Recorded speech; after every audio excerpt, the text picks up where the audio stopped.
Hi, everyone, and welcome to the Music Made Me podcast. Today is a preview. We're going to be launching on February 1st, and today we wanted to give you a little preview because episodes 1, 2, and 3 will all be released on Monday, and we have some great guests lined up. Episode 1, it's Adam Gontier. You know him best as the former lead singer of 3 Days Grace and the current lead singer of Saint Asonia. Now, among other things, he talked about the band's second album, Flawed Design, that's Saint Asonia, and the fact that he wrote the first part of the album and then he went into treatment. He came back and he wrote the second part of the album. In this clip, he talks about the writing process and how it changed from pre-treatment to post-treatment. You were coming out of another stint in rehab going into that album, right? That's right. Yeah. And that was definitely sort of unexpected, and why Flawed Design sort of took longer than we had hoped. Yeah, ended up in treatment in Nashville around the same time that my son was born, and definitely needed that to happen to be able to make the record that we did, for sure. Yeah. And did you check yourself in because you knew that you were having a son? Well, no, I mean, not really. I ended up people around me, management and some friends and that sort of thing, suggested that I go get some help. And, I was in a pretty weird state of mind. I'd been using on and off for quite a few months. And I just planned on dealing with it myself and taking care of it. And by the time my son was born, and that didn't happen, So I played a couple solo acoustic shows in Northern Ontario here, and I don't remember the shows at all. But yeah, there's a small intervention there, and then they flew me down to Nashville to get treatment, and then I flew up to Minnesota and stayed in a center there as well for a while. Yeah. So it was a long process, and it definitely needed to happen because I couldn't do it on my own, and I was trying to for quite a few months, and it just didn't happen. So. Right. I guess that's a huge message for anyone out there who's struggling right now, right? Is you think you can do it on your own, but that's a pretty tall order, right? Yeah, absolutely. Is one of those things I told myself every day that I would eventually slow down and stop, by a certain time or whatever. And it just couldn't do it. I wanted to, I definitely wanted to, but just couldn't. Yeah. Can you see a difference in the writing on the record, or because you're working with more of a team, was there not really a change in how you're writing before and after? No, there's definitely a change for sure.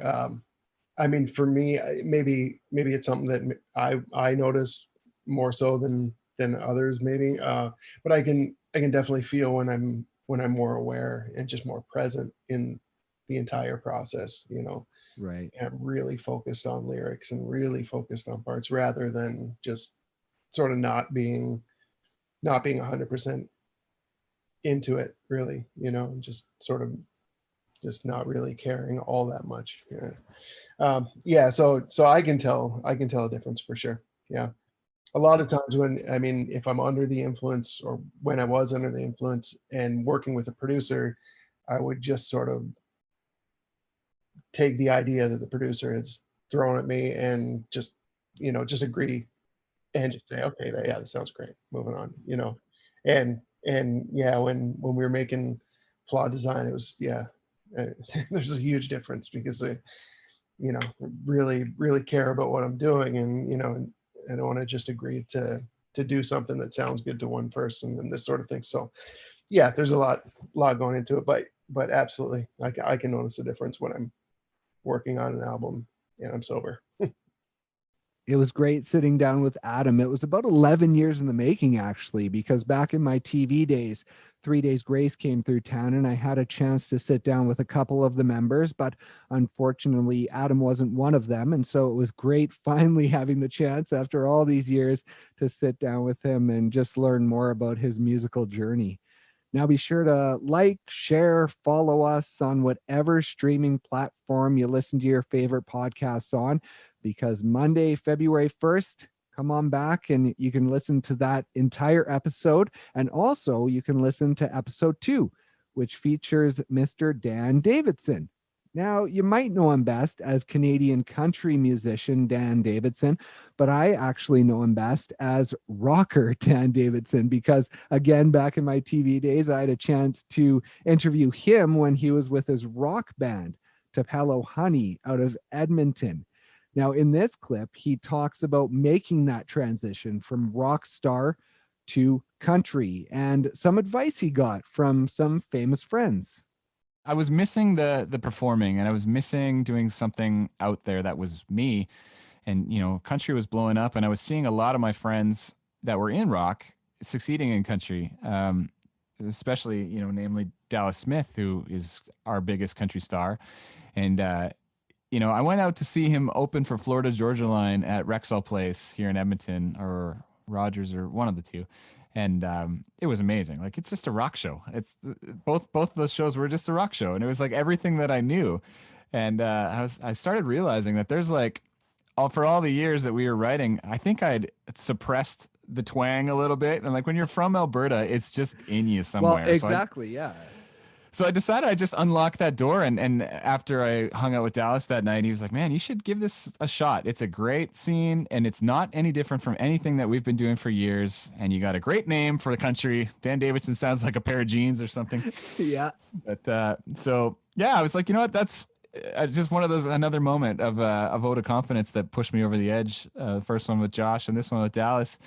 And so I called up Jeff, my producer, and I said, hey, do you want to make some country stuff and we can just see what we can do? And I put out a song, and luckily enough, through all my years of playing, I've been really good friends with a lot of the promoters that have booked me, and they slapped me on a show. It was the same kind of thing, actually. It was like, hey, you have to play an hour, figure it out. So started writing like crazy and getting a ragtag band together. And when my second song came out, Found, it exploded. Like, it was the top selling Canadian country song. It was the top selling independent song in Canada. And now it's on its way to platinum right now. And it's, that song started my career. And I've spent, so many years just keeping up to the momentum of that. Like, I've had a lot of successful singles, but that one is just the engine that keeps running. So it's been really great. And luckily I've been able to pull Tyler and Greg from Tupelo Honey to play with me in the band for these last 5 years together. And it's,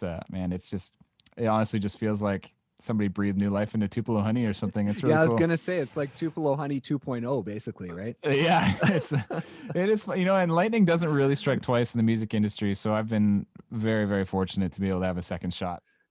I hope you enjoyed this little preview. Remember to like, share, follow, do whatever you have to do on whatever streaming service you get your favorite podcasts. We'll be everywhere on Monday, February 1st with our first 3 episodes. Adam Gontier, Dan Davidson, and more. We hope to see you there. Thanks for listening, and we'll see you next time.